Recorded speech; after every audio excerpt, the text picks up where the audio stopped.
मैं जब भी अपना व्हाट्सएप ओपन करता हूं या फिर ईमेल आईडी ओपन करता हूं या फिर अपनी वीडियो के कमेंट सेक्शन को चेक करता हूं तो एक ही सवाल आप लोगों का लिखा होता है, सर हम मल्टीपल लोन के ट्रैप में फंस चुके हैं, हमारे पास में पैसा नहीं है, हम बहुत परेशान हैं, हम क्या करें? हमने एक लोन को चुकाने के लिए दूसरा लिया, दूसरे लोन को चुकाने के लिए तीसरा लिया, तीसरे लोन को चुकाने के लिए चौथा लिया, चौथे लोन को चुकाने के लिए पांचवा लिया।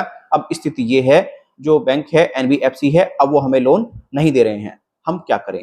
आज की इस वीडियो में मैं आपको कंप्लीट जानकारी दूंगा, आरबीआई ने इसके बारे में क्या निर्देश दिया है और आप किस तरीके से मल्टीपल लोन ट्रैप से बाहर आ सकते हैं। आपसे रिक्वेस्ट है, वीडियो को आप बिल्कुल भी स्किप ना करें। अगर आप इस वीडियो को हमारे फेसबुक पेज पर देख रहे हैं, पहली बार हमारे फेसबुक पेज पर आप आए हैं, तो आप हमारे फेसबुक पेज को लाइक फॉलो जरूर करें। अगर आप इस वीडियो को हमारे यूट्यूब चैनल पर देख रहे हैं, तो आप हमारे यूट्यूब चैनल को जरूर सब्सक्राइब करें। आपसे बस इतनी सी छोटी सी रिक्वेस्ट है। तो चलिए अब ज्यादा वक्त न लेते हुए स्टार्ट कर लेते हैं हमारा आज का वीडियो।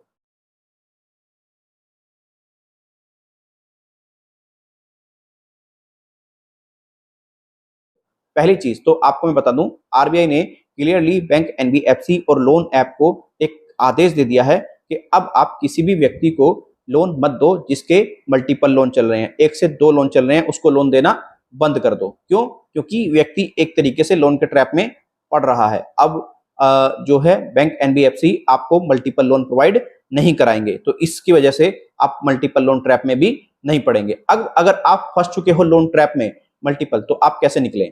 सबसे पहले तो जो आप बिजनेस कर रहे हैं उसको प्रॉपर तरीके से बेहतर करने का प्रयास करें, और अगर इनकम का सोर्स खत्म हो चुका है पूरी तरीके से, तो इनकम का सोर्स बेहतर करने का प्रयास करें। और जब आपका इनकम का सोर्स प्रॉपर तरीके से बेहतर हो जाए, इनकम आनी शुरू हो जाए, तो आप एक एक करके लोन को चुकाना शुरू कर दें। देखिए, सबसे पहले आप जो आपका सबसे छोटा लोन है उसको चुकाएं, फिर उससे बड़ा लोन है उसको चुकाएं, फिर उससे बड़ा लोन है उसको चुकाएं।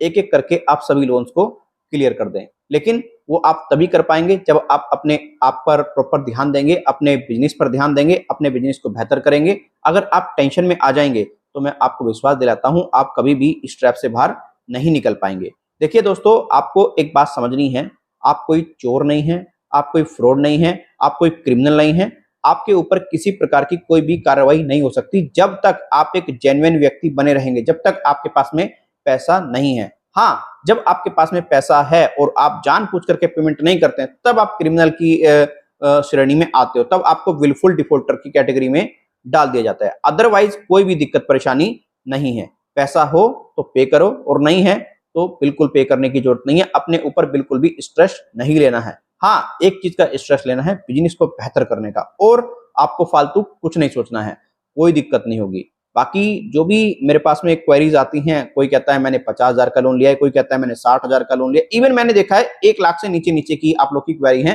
कि आपके ऊपर मल्टीपल लोन है। तो कोई इसमें इतना घबराने की जरूरत नहीं है। देखिए, अगर आपने ऑटो डेबिट का एक्टिवेशन किया हुआ है, तो आपको एक चीज का ध्यान रखना है।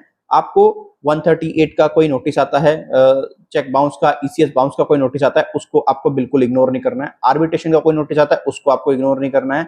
और तीसरी चीज, आपके पास में अगर कोर्ट का कोई नोटिस आता है, उसको आपको इग्नोर नहीं करना है। वैसे कोर्ट का नोटिस नहीं होता है, वो समन होता है, समन आता है, उसको आपको इग्नोर बिल्कुल नहीं करना है।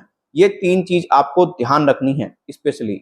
और जो इनकम है उसको बेहतर करने का प्रयास करें।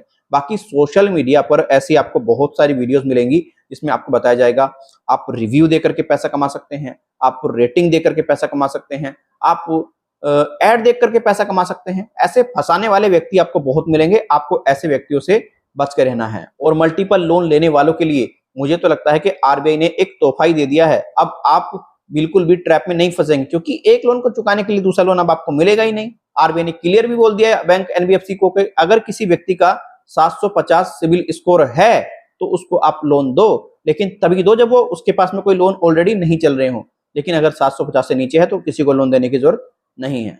तो बाकी आप इस पर क्या कहते हैं, कमेंट में अपनी राय जरूर दें। अगर ये वीडियो आपको अच्छा लगा है दोस्त, वीडियो को लाइक करें, अच्छा नहीं लगा वीडियो को डिसलाइक करें। कोई सुझाव है, ईमेल और कमेंट के जरिए जरूर दें।